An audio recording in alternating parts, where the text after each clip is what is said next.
Hello guys. তো আজ আমি অনেকদিন পরে একটু বাইরে বেরোবো বলতে অনেকদিন পরে বলতে মানে এই ২-১ দিন বাড়ি ছিলাম, তো সেই জন্য বললাম যে অনেকদিন পরে বেরোবো। তো এই সকালবেলা একটু খেয়ে খাওয়া দাওয়া করে না, ভালো খাওয়া দাওয়া করে বেরোলে হয়।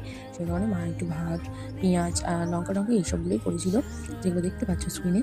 আর যেহেতু ভালো খাওয়া দাওয়া না খেয়ে বেরোলে বাইরে এখন প্রচুর রোদ, যেহেতু আজকে রোদ ওঠেনি হয়তো, কিন্তু তাও মানে রোদ, বাইরে গাড়ি ঘোড়ার অসুস্থ হয়ে পড়ে শরীর যদি একটু হালকা পাতলা কিছু খেয়ে যায়। তার জন্য আমার মা সবসময় যখনই আমি বাইরে কোথাও যাই কিছু দরকারে, তখনই আমার মা সকাল সকাল ভাত করে দেয়। তো আজকে অনেক কিছুই করে ফেলেছিল ভাতের সাথে সাথে। অনেক সময় শুধু ভাত, ডিম ভাজা এসবই করে, কিন্তু আজকে অনেক কিছুই করে ফেলেছিল।